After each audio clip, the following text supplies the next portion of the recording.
Night School. Night School. I've been reading this book for a long time. I know. And so finally doing it, we did one episode on the Aramaic Lord's Prayer. Mm-hmm. This book has a really wide scope. Neil's work is about helping people cultivate a sincere relationship with the spirit that was embodied by Yeshua of Nazareth in the context of the time and place and language. But there's so much to that because... Okay. What's Neil's middle and last name? Oh, Neil? Yeah. I think it's just Neil. It's just Neil. His name is Neil Douglas-Klotz, but it's a hyphenated name, not a middle name. Okay. And then Sadi Shakur Chisti is his Sufi name. Okay. And what is his middle name? I don't know his middle name. Okay, that's fine. We can. One time I asked him for his birthday so I could do his astrological chart, and he didn't respond. Also, Sadi Shakur Chisti is a cool name because Shakur was Tupac's last name. That's true. Yeah, so think about it. Mm-hmm. Good point. So he was raised by very free-thinking, Jesus-liking people, and he ended up really with a worldview that was highly ecological. Like, he really liked feeling a sense of integration with nature. Okay. His parents were into chiropractic way before that was cool in a small town where it was even less cool. He was also raised on the Edgar Cayce readings. His parents were into Edgar Cayce. So, that's a really interesting thing to get raised on. Right? Yeah. Yeah. And to keep up appearances in their small town, they sent him to I believe it was a Lutheran school, some Christian school. So he got Bible basics, although it didn't really resonate with him. Now, I don't know the whole... And one of the things that's cool about Neil, too, and really helps me resonate with him and get along with him is, like, he originally went to school to be a journalist because he wanted to, like, tackle the deep state. Like, he was, like, super red pill conspiracy theory. And he realized that if he got all the information about the deep state and he screamed it into the void, nobody would listen because people's minds do not change based on new information. It's just not how people work psychologically. Right. Nobody changes unless they want to. Yes. And nobody comes to believe in those sorts of things unless they look for themselves. Absolutely. Yeah. Yeah. So I think his journey began with, okay, I want to tell the truth to the world in a way that heals it and brings greater equality. So that was the original kind of symbol of that for him, was I'm going to use journalism to take down the deep state. But then he kind of moved through that, and he ended up, I now there's a lot of blanks here I don't know how to fill in. I don't know everything about his life story, but he ended up getting into Sufism. And there was a teacher named Hazrat Inayat-Khan who was a major missionary, I suppose you could say, to the West on behalf of Sufism. And Sufism is mystical Islam. Is it Islam? Yeah. Yeah, but it's hard to say because Sufi trains of thought differ on whether they consider Sufism an ancient, informal school of thought that stretches through the Middle East and back, maybe even into Egypt and back from there. That so far pre-Muhammad. Yes. Yeah. Sufism definitely predates Muhammad. Okay. But mystics like the Sufis, for the same reason, if you join a Masonic lodge, instead of going down the Scottish rite, you can go the other rite. I can't remember the name right now, but it's a Christian path. So it's so why did the Freemasons incorporate Christianity when Freemasonry predates Christianity by so much? Because Freemasons are interested in truth. And when an idea comes along that is a powerful central symbol that integrates a lot of truth, they incorporate that and they speak in that language.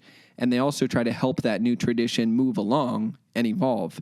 So the Masonic relationship with Christianity is kind of similar to the Sufi relationship with Islam, where obviously this long, informal chain of Middle Eastern mystics are going to incorporate Islam. And so now Sufism is widely known as the mystical branch of Islam. And I don't think there's any problem with that. And Neil is a Muslim, not just a Sufi. So Hazrat Inayat-Khan introduced Sufism to the West, a form of Sufism that's sometimes called universal Sufism, meaning that it's grounded in Islam, not that it has like a fundamentalist kind of attachment to the Quran, but that it uses Arabic and the Quran as its nucleus, perhaps, but it's more universal towards other faiths as well. Okay. So Hazrat Inayat-Khan brought that over, and a part of the lineage under Hazrat Inayat-Khan, not that I know for sure whether he was directly mentored by Hazrat Inayat-Khan, but just that they were in the same school of thought, and this leads up to Neil's work, was Sufi Samuel L. Lewis. And he was a really interesting guy because he was ordained as a Zen master by major players in the Zen tradition, but also as a Sufi master by major players in that tradition. So multiple seemingly very different schools of thought in mysticism were like, this is a human being. Like, this guy is awake. Yeah. And he was also extremely eccentric and playful. And he went around in North California hugging and kissing and dancing with hippies, and he didn't have sex and he didn't do drugs. He was just there to love and minister. And there's another teacher in that tradition, Moinuddin Jablonski. Neil was a secretary and friend to both Moinuddin Jablonski and Sufi Sam. When Sufi Sam passed away, I might get these details of the story a little bit wrong, but the spirit is there. Sufi Sam passed away, and Neil reviewed a bunch of his diaries preparing a biography, and it's called Visions and Initiations, I believe. And in doing so, he discovered something that Sufi Sam had written down. There was 2 things that he wanted to do in mystical studies before he passed away, and one of them was create the Dances of Universal Peace, which was like a way of you said the dances of universal peace. Yeah. Okay. So it's this method of getting people together and having them dance in a circular way while chanting prayers in original languages from different traditions as a way of embodying the prayers. And Sufism is very music and dance oriented. Like, they really think of life as a constant motion of beauty, and it's a big part of the aesthetic and style of Sufism. And so he had started the Dances of Universal Peace. In fact, the closest group here is in Spokane, and there's another in Seattle. It's a pretty big international thing. Mm-hmm. And a lot of the Unity churches host Dances of Universal Peace. Well, the other thing that Sufi Sam had written down was that he wanted to chant the Lord's Prayer in Aramaic. And that was because for Sufis, if you want to establish a resonant connection to receive guidance with a teacher who has passed on, what you do is you emulate the tone and the imagination and the body language and the behavior and the breathing patterns of that prophet in order to tune your system energetically to the resonance of that teacher. Yeah, that makes sense. Right? Yeah, like if you get yourself to the, like you said it the right way, like a tuning fork to the right frequency. Yeah. And if you can do that, then you can be better, a conduit, like the spirit of that teacher can better possess you, for lack of a better word. Yes. Animate you, if you want a less spooky word. Right. One that seems less like rapey, I guess. Yeah. Possession does sound rapey. It does. Yeah. And once you have practiced repeatedly tuning yourself to that resonance, you're then receptive to it so that it's easier and easier to connect to it. So if you have 2 guitars next to each other and you pluck the C string on one of them, the C string on the other guitar will vibrate and sound in resonance to it, but none of the other strings will. Is that actually true? Yes. Wow, Isn't that cool? That's really cool. Yeah. So, for example, Neil taught a method of praying. Well, yeah, let me stay back a step, just kind of the background leading into this. So Neil decided that he was going to pick up that torch for Sufi Sam, and that was perfect for Neil because Neil had had visions and spiritual experiences of his own of Jesus when he was a child and had been exposed to Christianity, but not really resonated with it. Mm-hmm. And he didn't get too far into the Edgar Cayce teachings on Jesus because they were more into the holistic health stuff from Edgar Cayce's readings. Okay. But he had experiences with Jesus and encounters with Jesus, but not really resonated with Christianity. So when he saw that in Sufi Sam's work, he's like, that's a genius. Like, learn the original language that Jesus was speaking. What's the source on that? He had no idea. So he had to do all this research from scratch, and he discovered that one of the scholars he got into was George Lomsa. There's a couple George Lhamsa books here in this library as well. Nice. And George Lhamsa was a native Aramaic speaker who translated the Syriac New Testament. The Peshitta. So the Peshitta is the Bible that is used in many Orthodox churches of the East as their primary Bible. And the whole New Testament is written in Aramaic instead of Greek.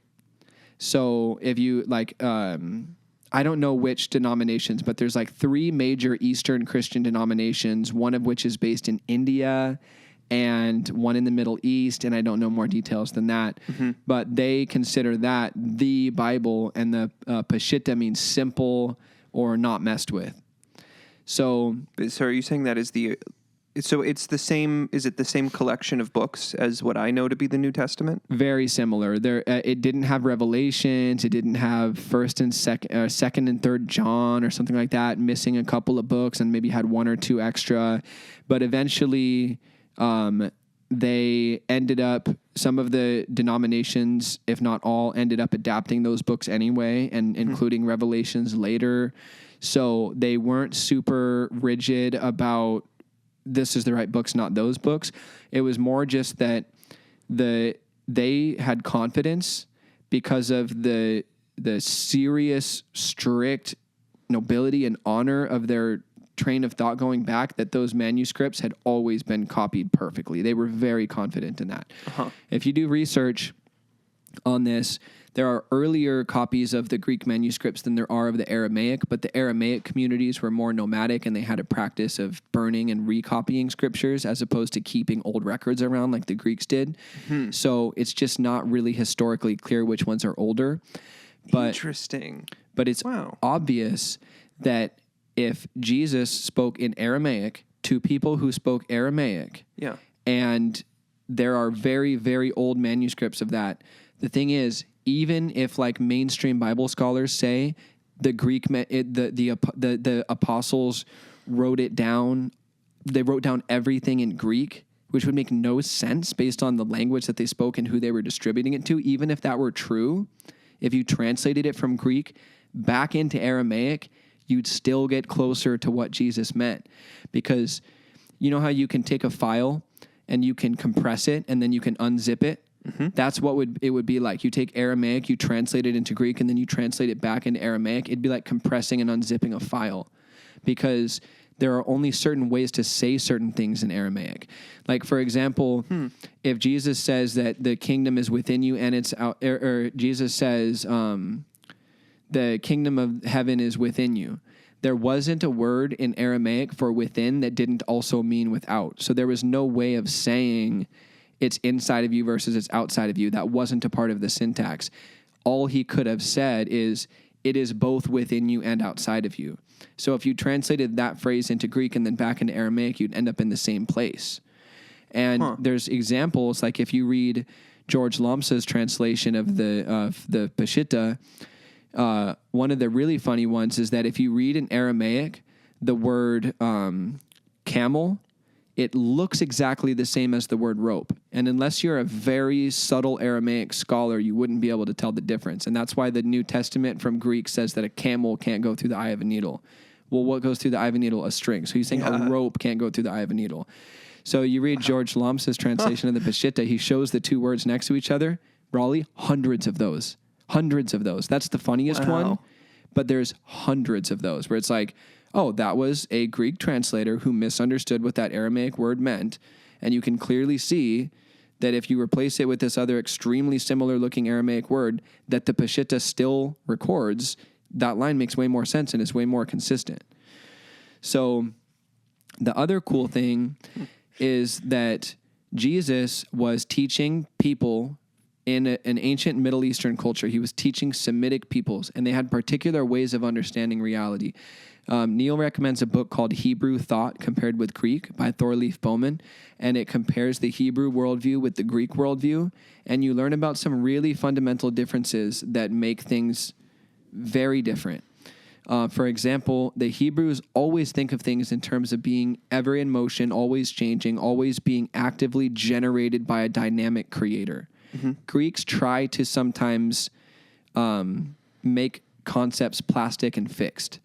Like, okay, that's God, and it's this still absolute picture of total supersymmetrical logic, and it's stuck in the sky. And they think that way sometimes. In that respect, the Hebrews were wiser than the Greeks because they understood that things are always moving and things are circular and flowing. And the way that the Hebrew alphabet, and the Hebrew and the Aramaic alphabet are the same alphabet, the way that that alphabet was constructed, every letter had a hieroglyphic form that represented a lot of symbolism.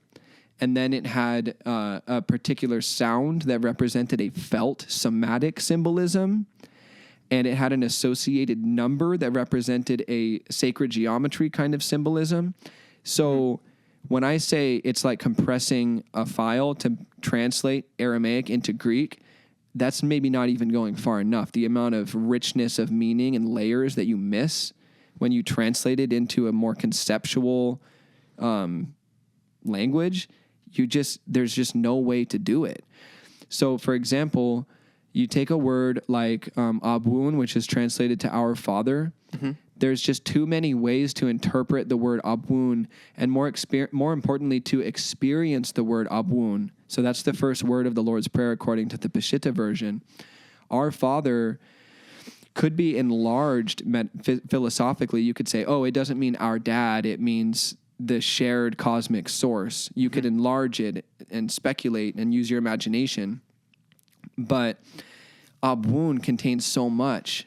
So, for example, two other quick books I'm going to reference that are really off topic, but just on topic for Abun. So I was reading a book called Electric Body, Electric Health. Sorry, I can't remember the author's name. And the other book is Consciousness, the Unified Field by John Hagelin. So if someone's interested in those particular things, they can look that up. But the point I'm going to make is that everything that we hear and everything that we see, all sound and all light, are perceptible manifestations or vibrations of electromagnetic energy. And electromagnetism itself is what we're perceiving. And the theoretical physicists have mapped the way that electromagnetism is unified with the radioactive force, which they call electroweak unification. And then they've mapped the way that composite force... electroweak, like W-E-A-K. Yeah, because they call nuclear the strong force, and they call radioactivity the weak force. Okay. Out of gravity, electromagnetism, nuclear, and radioactive forces. Okay. Basically, what I'm saying is, though, electromagnetism can be mapped so that you understand that quantum fields result in both electromagnetism and the radioactive force. And then those can be further unified with gravity and the nuclear force so that they're all realized as emerging from the ether, from the vacuum. There's all these different names for it because it's just uncomfortable for science to call it the eternal unified miracle, or what are you supposed to call that? Yeah. It's most commonly called the unified field, and John Hagelin did his Harvard physics PhD dissertation on unified field theories. And so he explains basically that the ether, the unified field, is pure consciousness. And when it speaks or ripples or manifests or unfolds or whatever you want to call it, when it expresses or extends itself, it becomes all of the particles and forces and everything that is a part of manifestation, a part of creation. So here's the cool thing about Abun. Ah is a sound that represents the very most fundamental power.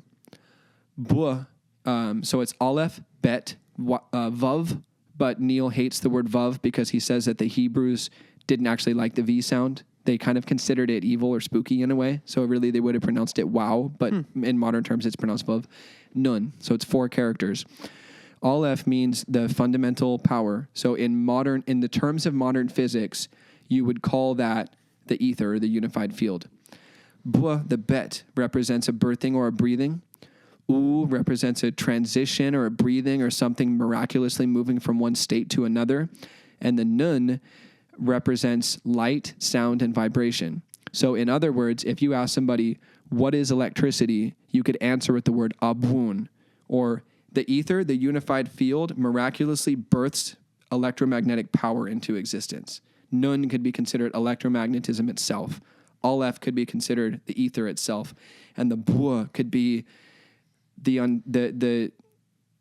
way that the ether births that light and power and fire into existence in a way that we can't really wrap our heads around. So the richness of that word, and it can also be used as a meditative tool where resonates in the chest, represents in the gut, and with the tongue on the roof of your mouth, which is commonly used in third eye practices in multiple traditions, goes to the forehead. Mm-hmm. The Sufis had this way of thinking where you want to reach into your lower nature and bring it to your higher nature. So,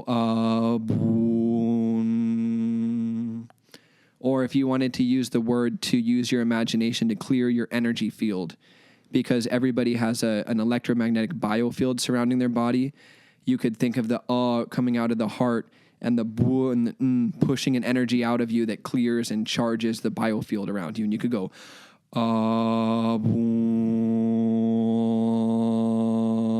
and imagine light coming from you. Those are my own ways of playing with the word that are, in a sense, true to the original symbolic meanings of the characters, but they're my fresh interaction with that word. Mm-hmm. So the point, and that's one word. And so because there's so much to like the Greek and Aramaic translating back and forth point. So because that there is so much to a single word in terms of like the way that its written form and its spoken form and the way that I guess those are the two things. The way that those are structured, it would take quite a bit to say, like it would take several Greek words to translate it in a way that would be appropriate. And then when you translate it back, it would be like a riddle to where when you had the right answer, it would be obvious that you had the right answer because there's only one word that would fit perfectly with that concept. No, I wouldn't go that far as to say like if you I don't know how to say Our Father in Greek, but it's like, it would have to be Abun. I wouldn't go that far. But even if you played with the Hebrew characters in the word that's translated to. So, for example, in that case, they wouldn't assume Abun, they would assume Abba, because Abba is a more common word for father. And Abun is a strange word because, like Elohim, it has a kind of masculine and feminine element to it. So it's not necessarily, especially when you use the whole phrase, which is Abun Daba Shemaya, the M, the mem, has more feminine elements to it. So, and so Abun Daba Shemaya, that's Father who art in heaven. If you took that phrase back, they might say Abi or Abba, and then go something Shemaya, because Shemaya is heaven in Aramaic. But so here's another example of this. So let's take the second word of the prayer. In the prologue to this book, is that the one that comes before? Yes. Yes. Okay. Thank you. Neil explains that the Hebrews had a way of thinking cosmologically where there was two forces. This is kind of the yin and yang of Semitic cosmology. They thought of one force being something that wants to move and specify, and another that wants to return to unity and not specify, but be more general. Or it's like one of them wants to move, but the other one wants to stay still. And so they grab each other and they spin off each other, and it moves in a way that ends up generating creation. And these forces in this kind of strange metaphysical wrestling match, they called Ara and Shemaya. And that's translated as heaven and earth. But it doesn't mean a realm apart from this one and this planet that we live on. It's talking about these two different forces and the way that they play with each other, and the way that if we understand both of them, we can live a more balanced life, because a rich human life is about being a unique individual and about embracing what's universal in yourself. And it's about being able to rest and knowing when to move and having a good balance of both. And so if you just take, I don't know what the Greek words are for heaven and earth, but look at the English words, earth and heaven, you would have to unpack that so much to get back to what they meant by, so Abun Daba Shemaya, Shemaya is that word for heaven. And so Abun Daba Shemaya is saying the field of all light, sound, and vibration being miraculously birthed from the only source, the ultimate ether, and that spreading throughout everything. And the richness of that and the way that it feels in the body, because kind of feels like a word that the shape of the word sonically kind of narrows in, and then the sonic shape of the word Shemaya opens back up.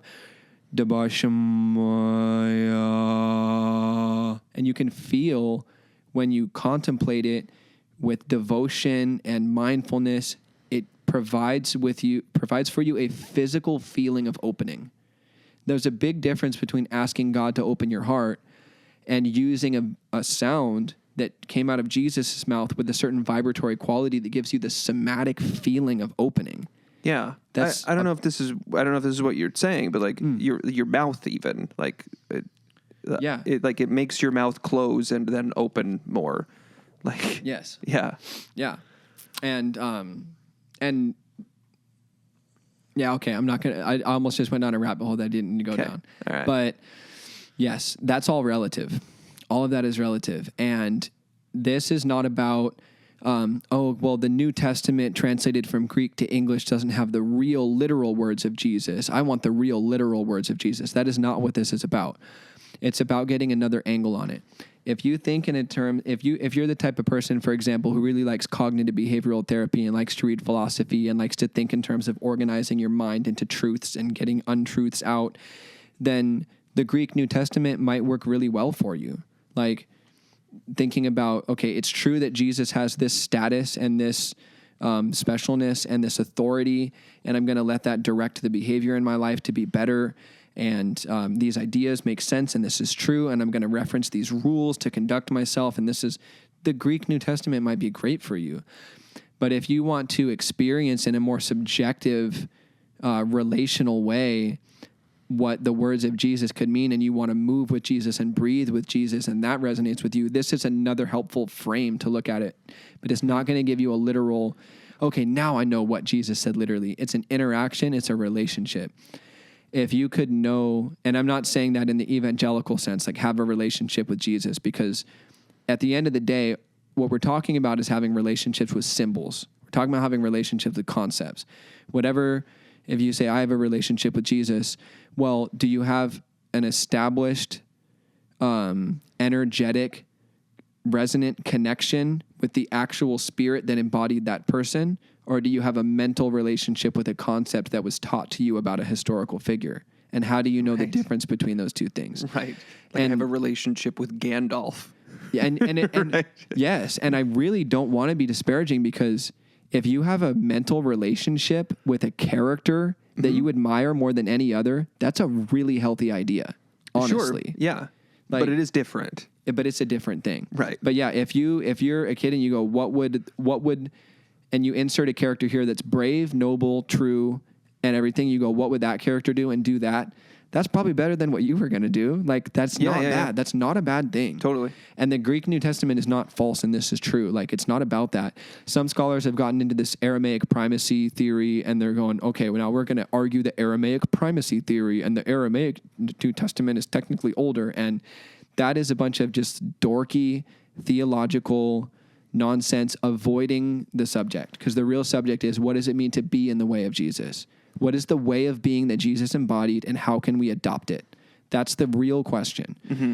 And sound, and I would say also visualization, although that's not as big of a part of his work. Visualization can come into it, though, and here's why. The more mystical Hebrews had a map they called the Tree of Life, and it has these 10 fundamental forces that you could call, and this is my own way of understanding it. This isn't like the right way or something. Capacities, psychological capacities like wisdom and knowledge and mercy and justice.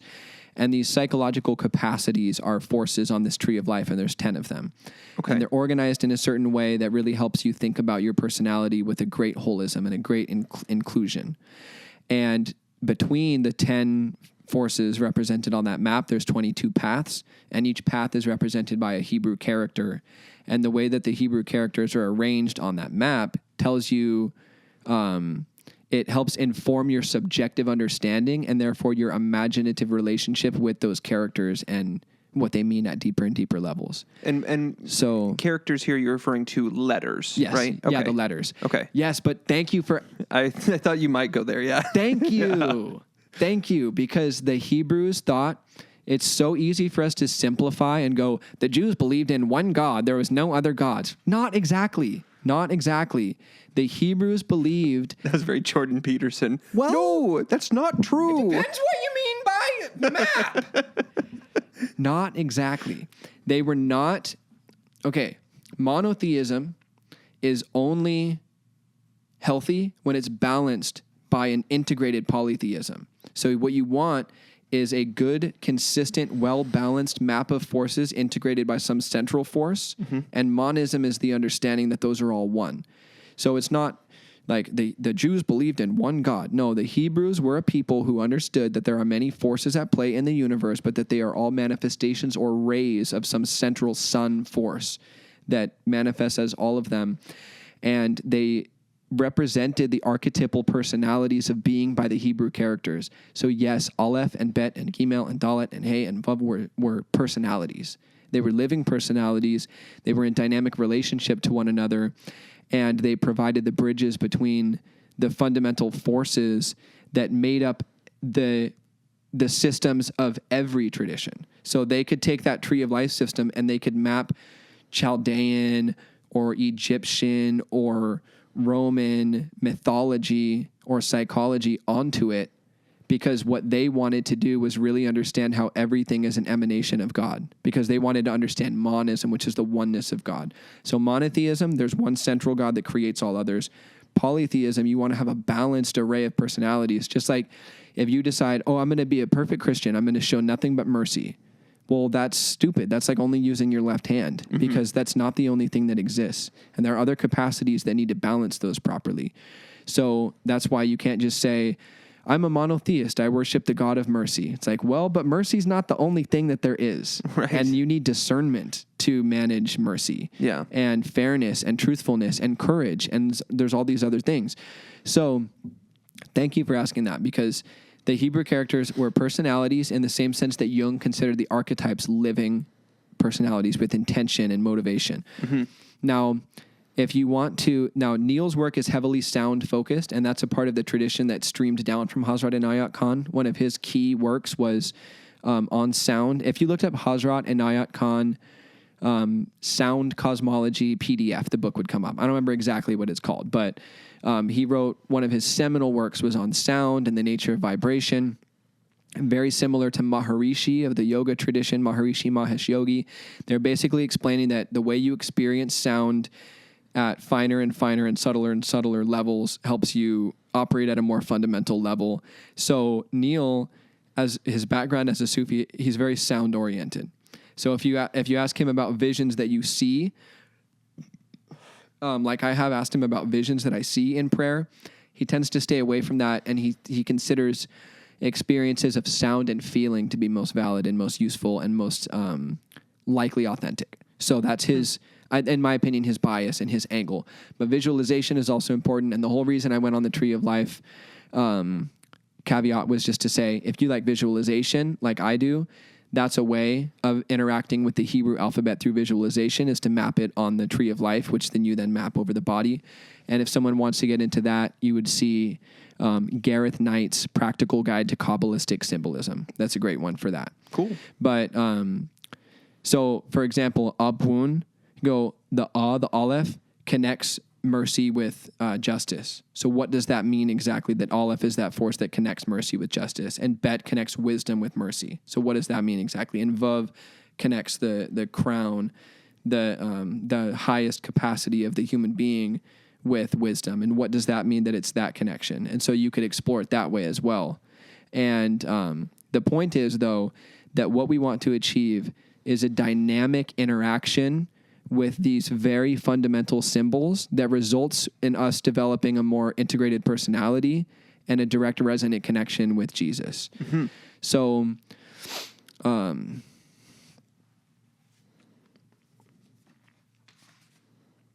another thing I really like about this book is that it conceptualizes God as reality with a capital R. And I like that phrase. You know, Eckhart Tolle talks about using words that aren't closed concepts. Reality is a great example of a word for God that's an open concept. Right. And I liked how Eckhart Tolle said also, like, that eventually that word might become useless to you. Like, pick a word that right now seems like a good way to describe what God is, and eventually that might get a stink on it because of your opinion on it changes, or other people start using it in a way that it then feels tired, and you got to move on to a different word. Right. And what did he use mostly? Being? Being. Yeah. Yes. Yeah. Yeah. And Neil would love what you just said. He always discourages attachments to words and concepts because it's about living a new reality. It's about adopting a new way of being. And Jesus is a bridge or an example or a living, breathing blueprint that reveals to you a direct connection with reality itself with a capital R. And that's what the work is about. Mm-hmm. And it's not about, you know, finding the literal definition or proving the Christians wrong or something like that. There's no difference between being fully in the present moment, your will being fully surrendered to the divine will, or living your life in connection with reality. These are just different, fresh ways of saying the same thing. And we have to continue to say this in fresh ways. Say it in fresh ways, you know, just like brand new, like a nun, fresh like the sound in Hebrew. It has to be light. It has to be innocent. It has to be just born. Yeah, and which is a little frustrating because it's like you can't. That means you're never done. Yeah, right. You're just never done. You just have to keep. You have to keep going so that it still feels the same way. And if it gets stale, you have to refresh it somehow. Right. Yeah. Yeah. Yeah. That's the work. And let's see. Sorry, I think you were going somewhere and I cut you off a little bit. No, not at all. Cool. I was just wanted to mention that little thing about reality. Oh, yeah. Let's talk about like holy wisdom and integration of the personality. Holy wisdom, hokmah, or hakima in Aramaic. So hokmah is Hebrew, hakima is Aramaic, but it's this concept of wisdom itself. In the book of Proverbs, there's a creation story. Did you know that? I don't think so. No. Yeah. So Genesis is kind of like a masculine leaning creation story where there's a singular source that divides into. I mentioned Shemaiah and Ara, right? Mm-hmm. Those two forces and the way they interact and interplay, and how God is the combination of them that birthed both of them. That's the first line of the Bible. Elohim, which means the one and the many, the masculine and the feminine. Mm-hmm. And then it says Elohim, and then it says Shemaim and Aretz. So that's God, heaven, earth. Shemaim, Shemaiah, Aretz, Ara. So those are the same words, Hebrew versus Aramaic. So that's the Genesis creation story. The one and the many, the singularity of God, birthed these two original forces that interplay with each other in this unique way, and that was the beginning. Mm-hmm. So that's the Genesis creation story, but in the Proverbs creation story, it talks about Chokhmah, wisdom itself, being present with God in the beginning and being God, but being of God, very similar to the John story, the John creation story. So really there's three creation stories that are central to the biblical narrative. The more masculine leaning one where Elohim gives birth at the beginning of time, the more feminine or motherly leaning one in Proverbs, where wisdom itself, which is perfect inclusion of all creation, is present with the beginningness of time. And then the one where it's pointed out that Jesus was the living embodiment of the original blueprint of creation that was present when God had not created anything. So those three creation stories are saying the same thing in a different way. What's interesting about that, understanding this new angle of Jesus and who he was, is that many of the people many of the Semitic peoples who expected the coming of Messiah said that they were expecting the incarnation of holy wisdom. In other words, they thought that the mother God, that which gathers lovingly all of the children of creation, would show up in person to make things fair for people. That's what they were expecting in their original cosmology and their original thinking. So you mean a lady? No, it doesn't matter the gender of the human being. Okay. It's just about a fundamental force. Okay. It's about an archetypal character. So we would say in Western terms that Jesus was the Son of God, but that concept has gotten so tangled up in concepts of Jesus being more special to God than others, or him having a status that makes his perfection not even really impressive, which is something we wrestled with in middle school. Absolutely. Yeah. And there's so many concepts tangled up with that. But if you think about so here's an example. So Jung has a book called Answer to Job, and in it he points out that the masculine seeks perfection, but the feminine seeks completeness. So masculine enlightenment is about being perfect. Feminine enlightenment is about being complete. So if a man is trying to perfect his personality, he may be more likely to think in terms, and these are generalizations because everybody's masculine and feminine to some like ratio. But as a generalization, a purely masculine person might want to abandon and get rid of and eject those aspects of his personality which don't serve the whole. Whereas the feminine approach might be more to creatively and compassionately find a way to include everything that you find within yourself. You understand? I do. Yeah. And that sounds kind of better. It does. And that's what Jesus was. They were not expecting somebody to come. There were those more extremist sects of the Hebrews who expected somebody to come up and be the king and rule and be political, and they didn't understand the deeper spiritual implications of the coming of the Messiah. But many of the Hebrew people were expecting the incarnation of holy wisdom to show up, which makes so much sense. Makes so much more sense. When you look at the pattern of Jesus' life and what he said and did, he was the motherly aspect of God in person, including all unconditionally and finding a way to make everybody fit into the picture. Being able to see the nobility and the goodness in each person he interacted with so potently that it drew it out of them and made them a part of the puzzle that he was piecing together. Holy wisdom. So holy wisdom in action is one of the chapters of this book, because Neil's pointing out that Jesus was the living embodiment of acting that out. And that's another reason for that tree of life being such a helpful psychological tool, is that it's a really helpful map to think of all your capacities, because what I have to do as a human being is befriend every capacity I possess. Because as a microcosm, if I befriend and integrate every capacity that I possess, I've befriended every human capacity, which means when I meet somebody who's to this instead of that, instead of reducing them to that quality that they've emphasized too much and saying that's one of those people, I would see immediately that they're unbalanced in some way, and I would seek to balance them.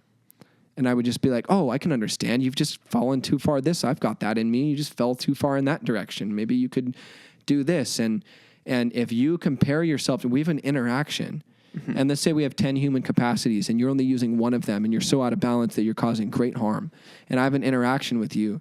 When you interact with me, you're not out of place anymore, because I'm a complete picture. So if I'm the 10 capacities balanced and I have an interaction with you and you're only one of them, you're still at home in the interaction you're having with me, because I've come to terms with and integrated myself.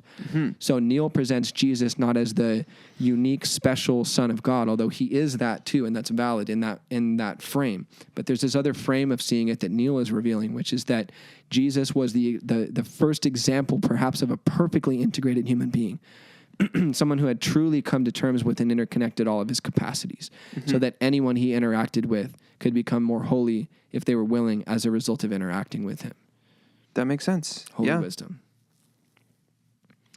And it also, like, I see like an as above, so below type of thing going on there, where it's like, if you can accept and integrate every aspect of yourself, those are all the same pieces that are in the rest of the world. That means that you can completely forgive yourself, and you can completely forgive everybody else and not be mad at anybody for anything, not blame anybody for anything. Yeah. Which I think is the significant thing that Jesus did. Or, I mean, I guess there's a lot of significant things he did, but that's the way I look at it. Which is one way of explaining the significant thing of Jesus. Yeah. And if you can completely forgive everything in yourself, you can completely forgive everything in everybody. Yes. And I think that is the sort of magical way out of the hole that we're in right now. Yeah. We just all have to do that now. And now forever, the next best person has to do that until eventually Satan does it last. Yeah. Yeah, something like that. Yeah. And on the subject of Satan, Neil goes into what was likely the worldview on demons based on this other angle of Jesus, which is that there are some aspects of reality, some pockets of consciousness that become so disintegrated, confused, and tangled up within themselves. So the concept of forgiveness, you were just talking about forgiveness. In the Lord's Prayer, Washbuklan Halbain, Wakdahin, it means untangle the snakes, loose the cords that bind us. Those are Neil's words, Neil's translations. So it's about, imagine that you did that chant in the morning and you said, Washbuklan Halbain, Wakdahin. And Edgar Cayce would suggest that you do that with your energy on the, with your attention on the solar plexus, which is in chapter 32 of Becoming, Toward a Deeper Meditation by John Van Auken. He lays out a Lord's Prayer practice in chapter 32 where you do different aspects of the prayer over the chakras. Mm-hmm. And when you do that prayer in Aramaic, you find some really, really interesting correlations between what the Aramaic is attempting to accomplish and the nature of the chakras that Edgar Cayce recommended the lines of the Lord's Prayer be prayed over. Really interesting stuff. Cool. But for example, the solar plexus, that part of you that rages with fire when you're truly angry, when you're truly lost in anger and it rages with fire, that's the point that you pray forgiveness in. And it's a somatic feeling. And you imagine that there's a fire there that's being untangled and loosened, and there's cords bundled up there that are being dropped. And it's your will that's holding them stuck, and it's your will that's choosing to exhale and release and let them be untangled. And Yeshua's energy is within your stomach helping that happen. Mm-hmm. So if you did that every morning, went Washbuklan Halbain Wakdahin, and you pictured that happening, you will have sensations where you'll feel it happening. And such a tingling sensation will rush out of your stomach that it'll make you kind of twitch and go like that, palpable feeling. You could picture it yellow. You can, because that's like the color of that chakra, right? That's not a part of Neil's work, but I'm just saying that there's all of these unique ways that you can play with these concepts and make them a living experience. And there's a difference between thinking about the idea of forgiveness and using sound, feeling, light, visualization, and devotion and concentration and mindfulness to really desire to experience forgiveness happening in your body and your mind and your soul. They aren't the same thing. Mm-hmm. And that's what Neil's work points towards. And that's why I like to look at overlaps between especially Neil's work on the Sufi Jesus and some of the Christian Kabbalah. I think some of the Christian Kabbalah stuff with some of his Sufi Christian stuff, the way that they map over each other, I find really, really helpful and deep. And so that is the concept of evil or unforgiveness in this Aramaic worldview, right? So the concept of a demon is just a being, a pocket of consciousness, a piece of light that is so confused, deluded, ignorant, and entangled and twisted up that it has turned against being. And the solution is for mindful, compassionate attention to meet that being. And so it's not about booting that being out or considering it fundamentally evil, but meeting it with such an open curiosity that the light is exposed to it. And the light of God has an automatically untangling and integrating effect on what it touches. So it's about seeing it, actually seeing it, and seeing it clearly and without bias.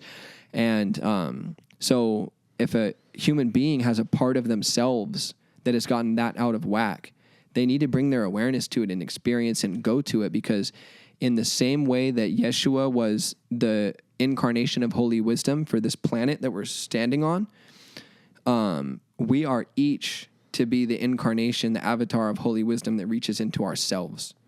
So there's a book, for example, called No Bad Parts by Richard Schwartz. It really does a good job of giving you modern psychological tools for addressing lost parts of yourself in a way that respects and aligns with the old worldview of the Aramaic Jesus. Not that it intends to, but it does. It does talk about Jesus being that role and us being that to ourselves. It touches on that briefly. But that book will tell you that you can imagine that part of yourself that you're trying to integrate and make peace with, the part of yourself that could be just downright wicked, vicious, evil, and crazy nutso, and see it and have a conversation with it and ask it where it is and enter into an interaction and see what it needs and why it's stuck there. And doing that with the guidance of a trained, compassionate, mindful, non-judgmental, not just any counselor, because most counselors get into counseling to project their problems on other people. But if you find a mindful, non-judgmental, patient counselor to help walk you through something like that, that can be even better. But at the end of the day, everybody has that responsibility within themselves. Everybody has a responsibility to do that for all the parts of themselves, because that was Yeshua's job on the outside. That's our job on our inside.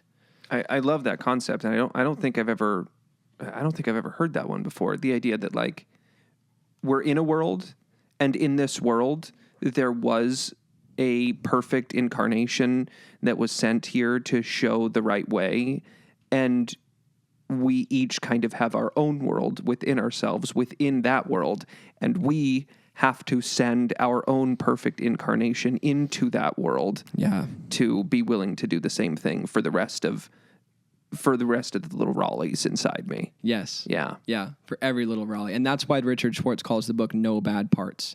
There's just not a such thing as a fundamentally evil fragment of God floating around in the universe. That doesn't exist. And that's why the Aramaic worldview is so psychologically healthy. And Neil, he does have a graduate degree in somatic psychology, as well as a graduate degree in what he calls comparative Semitic hermeneutics, which is comparing, because Arabic, Hebrew, and Aramaic are three sister languages. And so hermeneutics means like the theory of the way that you translate from one language to another, kind of. So he's looking at how you do that comparatively across those three. So those are his degrees. That's the overlap of his work. How can these ancient languages be translated in a way that's genuinely psychologically healthy and useful? Because a lot of methods of prayer and their associated dogmas can actually cause what Neil calls a toxic residue. There's a such thing as praying in a way that's not good for you, because you can pray prayers to an erroneous concept of the divine that is attached to other concepts that limit your potential. So if you pray, for example, God of revenge, heal me of demons, that's not necessarily going to make your life better. If you pray that prayer with devotion, God has the same patience that Jesus demonstrated to us, where he will try to build off of the fragment of faith in what you're saying. But generally speaking, if you pray based on erroneous concepts, what you're doing is using mantras encoded with falsehoods. You're using falsehoods as a mantra. You know? Oh, I'm limited. I'm bad. I suck. God wants vengeance on me. God wants vengeance on me. I'm limited. I suck. Yeah. Those are negative mantras. They're untrue mantras. And so that's why Neil's work is about comparing the fields of psychology and religion. It's cool. The second section of this book, part 2, is called Heart Transmission, and it's about the fact that when Jesus spoke, it was more about the way that he said things, the way that he treated people, and the vibration that they got from him than exactly what he said, although what he says doesn't code that if you really unpack the layers of the language. And he does something really cool. He says that he's using he used a music term that I can't remember, like a primary melody and like a secondary complementary melody. The primary melody, he uses the Book of John. So he's doing Aramaic translations from the Book of John. For the secondary melody, he's doing translations from the Coptic of the Book of Thomas. And he calls John the Bhakti path and Thomas the Jnana path.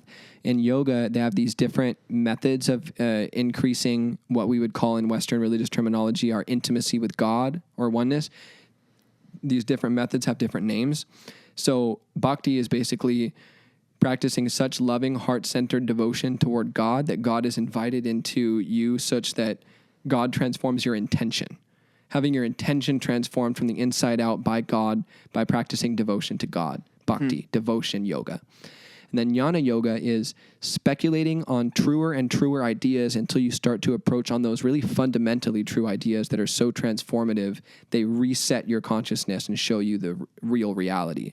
So that's a jnana yoga. It's a yoga of speculation, of thought, of entertaining truths. And once you practice entertaining truths until you've encountered very, very, very fundamentally true ideas, then you continue to repeat those for yourself so that they wash out all the false ideas from your consciousness.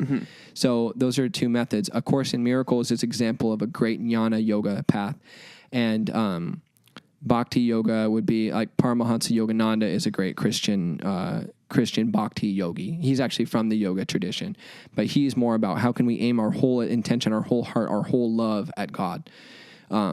But what Neil's doing here is he's showing that the book of John and the book of Thomas are saying the same things, but John is saying it in a bhakti way and Thomas is saying it in a jnana way. And so he'll do like translation of a couple scriptures from John, and then at the very end of the chapter, he'll follow it up with a Thomas quote that complements it in a more mental way. So it's really cool. Nice. Really cool. It's a heart and head uniting way of exploring the teachings of Jesus. That's awesome. And at the end of each chapter, or sometimes there's a total of 41 contemplations in this book, where at the end of a teaching, he'll like tell a story about Jesus, and then he'll offer the teaching that Jesus gave, and then he'll give you a contemplation like Inanna Nure da Alma means I am the light of life. But Ina and Na mean the little I and the big I. So just like the Rastafarians say I and I, so did Jesus. Ina Na is what he said in Aramaic. I've never heard that before. I and I. That. Oh, yeah. So they say I and I am going to go do this. I and I am going to go do this, because they're saying the individual me is going, but so is the cosmic me, because we're one. Oh, I like that. I cool. and I. Okay, It's dope. Yeah. It's dope. Yeah. It's super dope. I and I am going to do this. I and I am going to do that. So, and Jesus did the exact same thing. He said Ina Na. There's times where he says Ina, which means I. But there's also a lot of times where he says Ina Na. So he's intentionally saying I and I. Cool. So when he says Inanna Nure da Alma, he's not saying I, the special one anointed by God, better than you all, am the light of life. That's my status in the cosmic hierarchy, although it also is. What he's saying is my individuality united with the universality is the very, there's the whole mosaic, the whole spread of manifestation of light. And when he says light of life, Nure da Hai is the Aramaic word for life force. So he's basically saying that when you live your life in tune with light, it energizes you. It gives you a vitality. Nure da Hai, or Nura da Hai, I'm not sure which one. Or Inanna Nure da Alma. Alma is like all the manifestations of the world, and Nure is the light that rays out. So Inanna Nure da Alma, he's saying like the projector that's projecting this whole world, my individuality and universality, when perfectly integrated, are the whole light that's being made to project the whole thing. And so I'm included. Mm-hmm. It's about this sense of oneness, a felt, experienced sense of oneness, not an intellectually entertained theory or hypothesis of oneness, but a felt sense of oneness. And so Neil will go through those, and then he'll give you a way of maybe imagining where you might feel that in your body, what kind of personality transformation that might help facilitate, some of the things that he thinks or some of the ways that he moves when he chants those sounds. Neil also has badass audiobooks on Audible. His one on the I am statements is my favorite. He has one called Original Meditation. That's the best introduction to his work, because this is his magnum opus on Jesus. He's published like 8 or 9 books on Jesus, and this he published after 40 years of researching the Aramaic Jesus. Wow. He's 79 now, I believe. And when he dropped his original book in 1991 called Prayers of the Cosmos, his first book on the Aramaic Jesus, he mistranslated a lot of things that he didn't understand yet. Like he made some concepts, the biggest error is he made some concepts sound more fixed instead of more dynamic. So they came out more Greek than Hebrew, ironically. So he wanted to go back and correct those things, but the publisher never let him. And now that publisher has been bought out by Rupert Murdoch, who's a part of the deep state he once wanted to kill as a journalist. Not kill, but you know what I mean? And so he doesn't want people to buy Prayers of the Cosmos, so he's had to republish his interpretations of the Lord's Prayer and other works.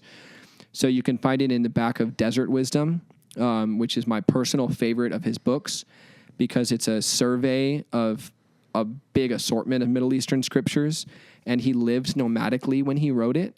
Like he was just like couch surfing when he wrote it, because he decided that the ancient Middle Eastern scriptures were about how the nomad always felt at home by being integrated with the cycles and patterns of nature as manifestations of the divine. Cool. And that people today are so disconnected by the internet that we are nomads again psychologically. So a great antidote to the insanity of our times is to translate afresh those ancient nomad scriptures into modern English while living as a nomad, couch surfing with friends. So that's the coolest project I think he's ever done. That's really cool. It's so cool. Desert Wisdom, light just beams off the pages in a way that it doesn't in this book. And I don't know why. I think it's just something about the intention he put into that one. And the other thing is, when you open Desert Wisdom, you're going to get straight to his translation of a scripture. It's a book of scriptures. It's a collection. This book is not designed to be easy. This book is not designed to be friendly. This book is not trying to spoon feed you anything. It is organized differently in different sections, and sometimes it offers the translation of each character in a phrase, and sometimes just a couple. Sometimes it just gives you an Aramaic transliteration and then makes a couple comments on it and moves on. It's weird. And the reason he did that is that he doesn't want to make it easier than it is to understand what Jesus said in Aramaic. He wants to make it a living experience that you walk out. He won't do things like flashcards or like make it super simple. Like, here's like 10 ways, like BuzzFeed article, 11 ways to understand Netkata Shamach from the Lord's Prayer. Like, he doesn't want to do that. Yeah. Because then, and this is one of the books that W.E. Butler wrote, The Magician, His Training. What is it? The Magician, His Training and His Practice, or something like that, a book on Western magic. And Butler at the end of the book says... And we're talking about actual magic, not like stage magic. Correct. Yeah, Okay, we're talking about the Western esoteric tradition. Butler was a great priest and practitioner of magic. Western magic is about psychically encountering the full set of fundamental symbols within oneself that represents one's essential capacities to fully integrate. But because human potential is so much greater than we understand, and because the world is so much greater than we understand, that does result in experiences that modern science is just now beginning to understand. Dean Radin is studying things like that at the Institute for Noetic Sciences. So yes, magic as in real magic. It's a deep psychological system that's very healthy and very good and very old. But also it does result in things that materialists don't like. So kind of real magic, kind of not as spooky or superstitious as one may think. But Butler wrote this book, and at the end of the book, he says, this book was a little bit disjointed and all over the place, and I did that for a reason. I did that because I didn't want to make it too easy to learn what I had to say, because if it is, it would be too easy for you to plug my concepts into your existing worldview. So he's saying, I'm trying to show you a new way of understanding life. So if I just give you a list, you're going to pick the components out of that list, plug them into the worldview you already have, and not really change your mind or understand that much new. You already have a template, and you're just throwing what I'm saying in pieces and parts into your own template. I'm asking you to see things afresh, like look at them new. The journey to understand the way that Jesus understood, well, not Jesus, because what I don't want to do ever is reduce Jesus to his time and place, because he was so much more than that. Mm-hmm. But how valuable is it to understand what the words of Jesus would have meant if you heard them in person as a mind that lived in that time and place, spoke that language, understood the depths and the riches of meaning in the language and the symbolic qualities and the different ways they could be strung together, and moved like Jesus and prayed like Jesus and breathed like Jesus? Because a lot of a person's whole intention is expressed by their body language, in a sense. Thomas Merton said of Thich Nhat Hanh that his wisdom is evident by the way he opens a door. There's something about the way that a mindful person moves that is a lesson in itself. And so Neil, after many, many, many years of doing this work, received a transmission of a way of praying the Aramaic Lord's Prayer as a body prayer. So it involves certain motions and certain bowing on the floor. It's slow, it's reverent, it's unbelievably calming. It really lets you feel the spirit of Sufism. It's so earthy, it's so musical, it's so rounded, it's sandy, it's ecological, it's friendly. It's very, very friendly. I'm friendly to everyone. It has this particular flavor, and you feel the flavor of Jesus and you feel the flavor of Sufism when you engage in this practice. And it's not, I do think, like, Neil's website, for example, says, isn't this a great practice that everybody can do? Like, everybody who worships Jesus can do this practice And I don't really go that far with it because I think praying the Lord's Prayer over the chakras is great too. If that's a part of your worldview and that resonates with you and that's useful to you, that's really effective psychologically. Praying, it's called the Kabbalistic Paternoster. That's when you pray the Aramaic Lord's Prayer over the Sephirot on the Tree of Life, and you imagine symbols that help the Lord's Prayer activate those symbols in you and devote all of them to God. What if every human capacity within you is devoted to God? What if every little Raleigh bowed to the same altar? That's what these practices are about, is bringing every part of yourself to bow together at one altar to the one creator of everything. And there's different ways to do that. So this is a great one, and there's other great ones, but this is, I think, the most well-rounded, well-educated, inclusive articulation of the original teachings of Jesus in context that exists in modern scholarship. It's really something else. And Neil is an incredibly humble, chill dude who's not at all attached to who's not very, I should say, attached to the ego identity of this whole thing. And it's just amazing. This is 5 years now I've been doing the Aramaic Jesus stuff. And the guy is just wonderful, and the work is just incredibly grounding and healthy. It's like eating a fresh, ripe, local, organic peach. That's what this work is like. Very cool.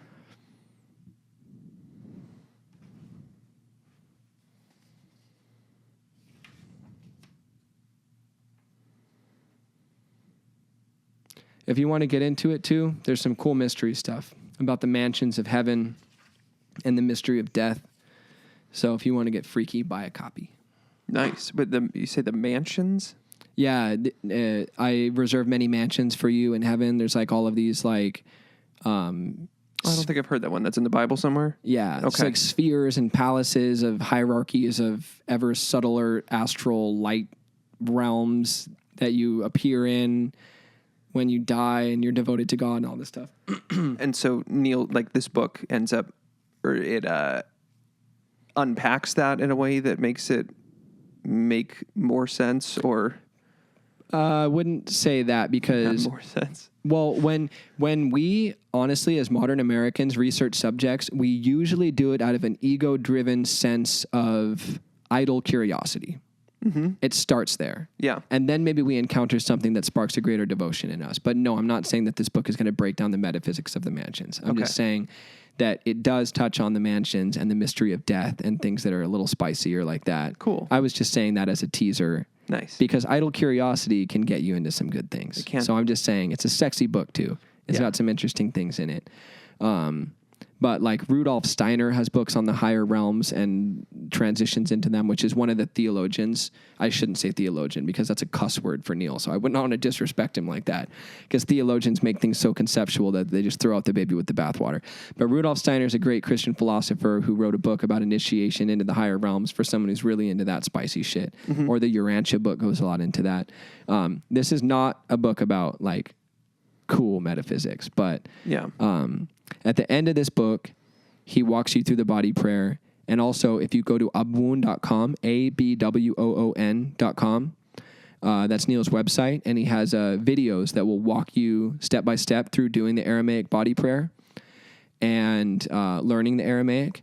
And then if you want to learn more about the each character and what they mean, and then start piecing together your own interpretations based on your own journey into the Hebrew characters, I would honestly get a book on Kabbalah by like a Dion Fortune or a Gareth Knight or a W.E. Butler, probably The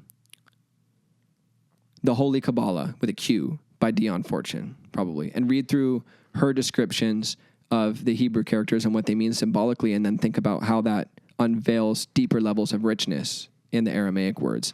There's so many levels that you can go through this. It's an interaction, and it's a relationship. If you could walk around with Jesus and experience life with him and bounce things off of him, that's where the real growth happens. Mm-hmm. And so you can do that with the Aramaic characters. If you contemplated that Aramaic prayer 3 or 5 times a day, as many ancient Semitic people do and as Muslims still do today with their very similar Arabic prayer, how integrated could it get into your daily life, and how much could you stay in the rhythm of Jesus? Yeah.